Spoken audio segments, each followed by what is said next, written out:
Guys, this is Alea Jen and welcome back to my YouTube channel. So for today's video, may nagtanong sa akin na viewers dito sa YouTube. Ayan, baka kasi biglang ganun gagawin nyo to. So si Ziha Zamora, mega love shoutout sa'yo. So ang sabi niya, Be, pwede kaya mag-advance sa amo ng pang-training, then salary deduct na lang nila. So guys, una talaga sa lahat is wag talaga kayong mag-advance sa amo nyo, lalo wala pa kayo dito sa Hong Kong, lalo nasa Pinas pa kayo and ganyan. Wag mangutang na lang kayo sa iba, wag nyong utangan yung amo nyo kasi yun yung pinakaayaw nila. Ayaw nga nila na malaman na umutang kayo sa bangko sa labas. Ayaw talaga nila yan. Kaya wag talaga kayong mangutang. Pwede naman pag nandito na kayo and gipit na gipit kayo, makiusap kayo na pwede umutang sa kanila. Minsan umuoo sila pero may ibang amo na ayaw. Gusto nila antayin mo yung sahod mo. So, kaya yung sabi mo, Be, is wag. Kung meron kayong mga hayop dyan, ibenta mo muna. Kung meron ka ng employer, ibenta mo muna para ano yung mga requirements mo. And then, tsaka ka na magbayad or magpundar pagka nandito ka na. Kasi, ayaw nila. Baka mag-back out yung amo mo kapag umutang ka sa kanila. Kasi iniisip nila, bago ka pa lang or hindi ka pa nga nakapunta dito and yung ugali mo ng pag-utang is nandyan na. So, iniisip nila how much more kung nandito ka na. Kasi dito sa Hong Kong, ang dali lang mangutang ng pera. And then, paano kapag hindi ka nagbayad? And yung collector, may collector dito, nanghaharas yan sila guys. Pumapasok yan sila sa building, nagdo-doorbell yan sila sa pinto nyo, and kakausapin nila ngayon yung amo nyo na ganyan, hindi yan nagbayad ng utang, ganyan. Manghaharas sila and maraming amo na ang nag-terminate ng mga helper dahil lang sa utang. Dahil lang sa hinaharas sila ng amo and ng collector, and ayaw nila niyan. Ayaw nila nang napapahiya sila kasi parang wala sila. Hindi sila nangungutang dito, meron lang sila credit card. Ganun lang. Yung mga Chinese is hindi sila mahilig mangutang. Ayan. Lalo yung mga employer natin kasi may mga pera-pera naman yan sila. Bakit sila bakit sila kukuha ng katulong kung hindi nila afford? So, kaya red flag talaga. Kapag may pera kayo, mag-ano na lang kayo, mangutang kayo dyan sa inyo, yung 5-6. Marami. Alam nyo ba, yung kaibigan ko, bago siya nakapunta dito, 70,000 yung nagastos niya. Kaya 3 months ng sahod niya is napunta lang sa pagbabayad ng utang. So, maraming mga lalo yung mga probinsya, malaki-laki yung gastos nila makapunta lang dito. Kaya kayo na mga nandito na and nagbabalak mag-break contract, hanggat maaari, tiisin pa ninyo para naman meron tayong pera bago tayo umuwi. Para naman kahit papano makabawi tayo sa pagod, puyat. Kasi alam nyo guys, grabe yung puyat ko sa pag-a-apply pa lang. Naranasan ko na alas 7, tsaka pa lang kami natapos ng interview, sa broker's interview. Dito ako na agency natanggap. And then, nung nag-test na kami, grabe yung puyat namin and naranasan namin na matulog ng alas 10 mahigit or alas 11 kasi nga nag-ano pa kami, table setting, yung mga paganon-ganon pa. Excuse me ma'am, sir, can I pass out? Mga ganon-ganon. Tapos pagdating dito, wala namang ganon. Tapos, nag-ano pa kami ng floor polisher. Ayan, yung panglinis. And then pagkatapos noon, alauna, alas 2, linis na kami dapat. Kailangan mag-asikaso na kami kasi alas 3, darating na yung van na mag-pick up sa amin and pupunta na kami ngayon sa pagtitrainingan ng TESDA. And ganun kahirap. And nung time na yun, hindi ka pa makakatulog kasi parang yung sa taas ng training center na yun is parang club siya. Ang ingay, nagtug-tug-tug. Alam mo yung nagbabibrate yung higaan mo and sobrang ingay talaga ng tugtog and yung sigaw ng mga tao. So, nararanasan ko yan. Naranasan kong magutom kasi pupunta ako ng interview alas 7, alas 8, i-orient kami. Ngayon pipila kami doon. Antayin namin ngayon na matawag kami doon sa sa interview. Ayan, kung sa una ka sa pila, ibig sabihin mauna ka matapos. Pero minsan hindi talaga kasi marami ding mga nauna, lalo yung mga malalayo, taga Laguna, Mindoro, Batangas, alam mo yun, Pampanga, Pangasinan, Bulacan. So lahat yan is mauuna. Kasi syempre, iniisip nila malayo pa sila para maaga sila makakatapos. Ikaw na medyo malapit-lapit, anong oras ka na talaga matatapos? And pagkatapos noon, is kakain kayo, gutom na, alas 3, alas 4. Kaya minsan, bumibili ako sa daanan ng nilagang saging. And hindi ako naiya, kahit nasa pila ako doon sa loob ng agency, kumakain ako ng saging or kumakain ako ng biscuit. Basta nagdadala talaga ako parati ng tubig. Kasi kahit man lang tubig, merong mailaman yung tiyan ko. And minsan may kasabay ako, yan, binibigyan ko ng dala kong pagkain para lang meron kaming makain. Yun, naranasan ko yung magutom sa pag-a-apply. Kaya kayo na magustong magbe-break ng contract, isipin nyo muna yung hirap, pagod, puyat, pakikisama, pakumbaba na ginawa natin doon sa Pinas bago tayo nakapag-flight dito. Bago tayo mag-flight, di ba? Pag may ticket tayo, proud na proud tayo. Pinopost natin yan sa social media. Hi, malapit na. So excited. Tapos pagdating dito, magkukuskus ka, magtatrabaho ka, uwi ka na agad kasi ayaw mo na. So, alam nyo ba guys, yung agency ko, napaka-in-underestimate nila ako. Kasi nga, ganito ngayon, katulong, matino na yung mukha ko. Matino pa yung mukha ko. Nung nandun ako sa Pinas, mas matino yung mukha ko. Kasi, mall, and then, alaga sa makeup, kasi syempre skincare, hindi pwedeng matagihawat ka kapag nasa mall ka, kailangan matino yung mukha mo. So, yun nga, inaano nila ko, mga first timer, hindi nyo alam yung trabaho sa abroad. Kung ngayon pa lang mag-back out na kayo kung hindi nyo kaya, kasi pagdating doon mas malala. Kayo yung pinaka-ano talaga, kahit ano pa yung trabaho dyan, susundin nyo. Alam mo yung dinadown, alam mo yung inaano na ako na mag-back out na nung time na yun ng agency, kasi nga iniisip nila talaga hindi ko kaya yung trabaho dito, na ang kamay ko nun guys, eto, matino na to, diba? Nakikita nyo? Maganda yung kamay ko. Nung time na yun, parang kandila siya kaganda kasi wala kang makikita. Ngayon nga, merong lumaki na nga to kakatrabaho.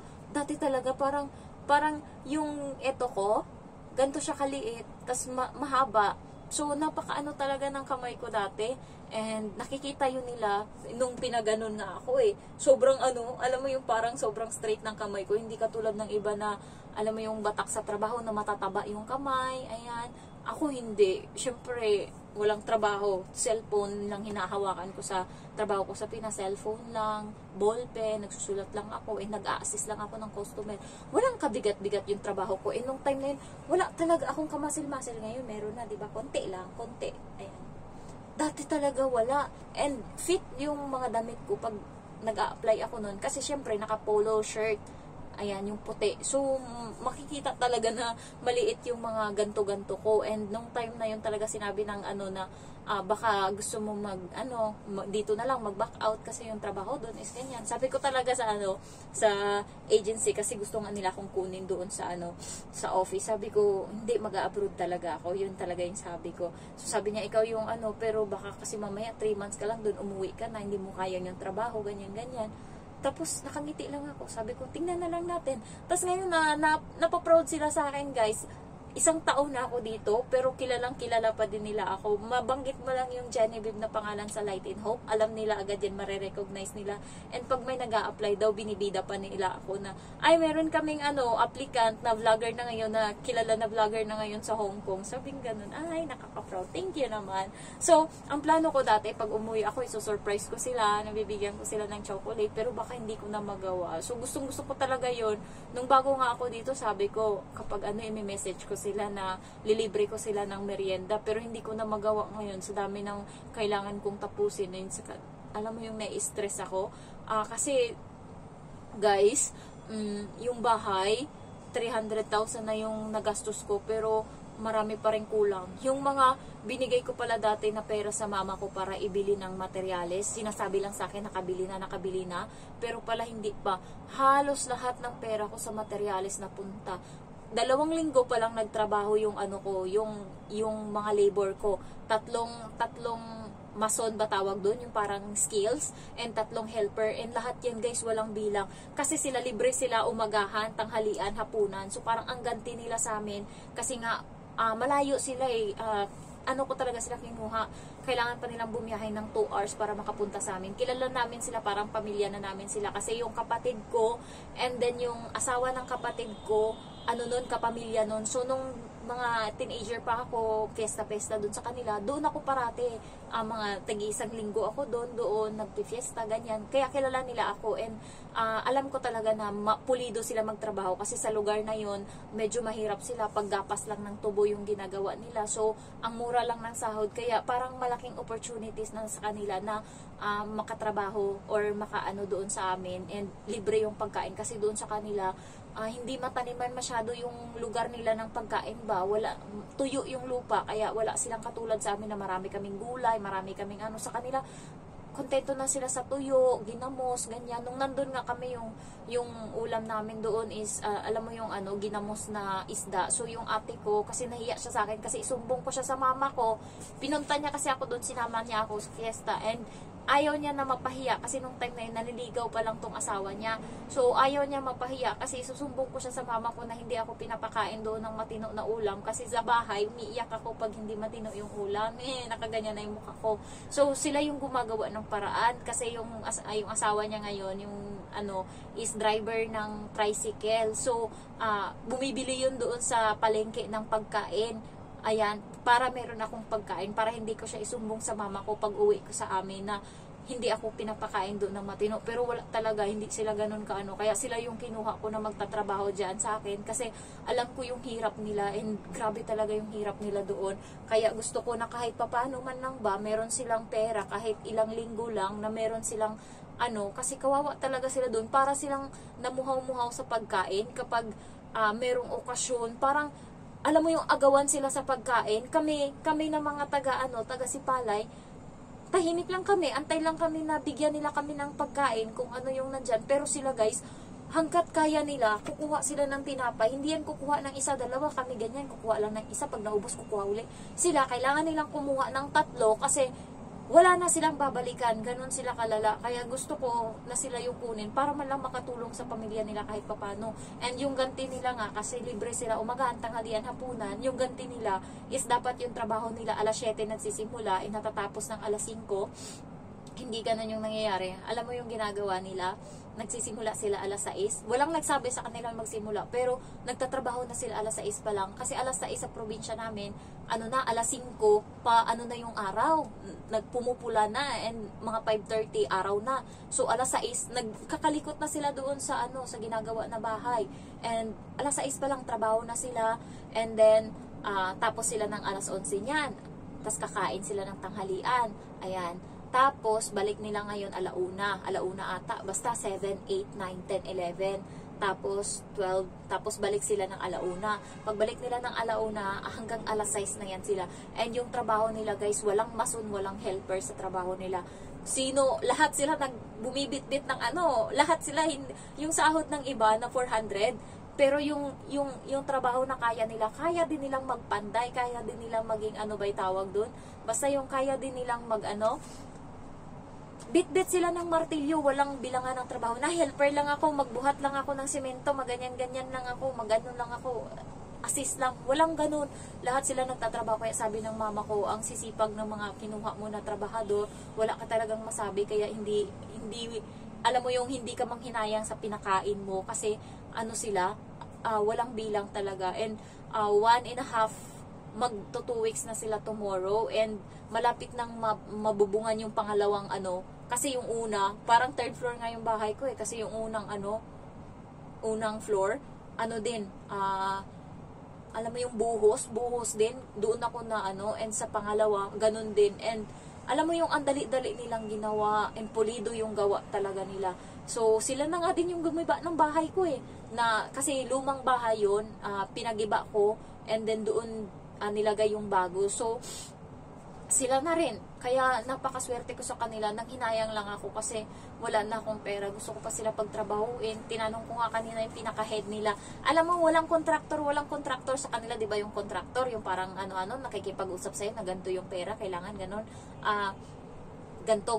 So, di ba yun, hindi nagtatrabaho. Sa kanila walang ganyan. Arawan sila lahat. Contractor man yan o ano, yung araw ng contractor o yung head nila or yung skill nila is 500. Ganon din yung ano niya, yung kausap ko, 500 din. And helper, 400. So, ganon, wala, pantay-pantay sila. And tinanong ko siya kanina, kamusta yung pagkain nyo dyan? Thank you, kasi sabi ko ganon, salamat kasi hindi kayo nagbibilang ng oras nyo sa pagtatrabaho. Sabi niya, ay day, okay lang yan, walang problema yan sa amin. Sabi niya, kahit nga mainit, ano kami, minsan nga, alas 11:30, nagtatrabaho pa kami. Hindi naman kami sinabihan ng mama mo na magtrabaho, pero kasi gusto namin na ibalik sa inyo yung kabutihan nyo, kasi nga, kahit hapunan namin, nililibre nyo, sabing ganun. Tapos doon sila nakatira sa bahay na hindi ko pinagiba. Yung kwarto ko kasi, 2 kwarto, kwarto ko yun tsaka terrace, hindi ko pinagiba.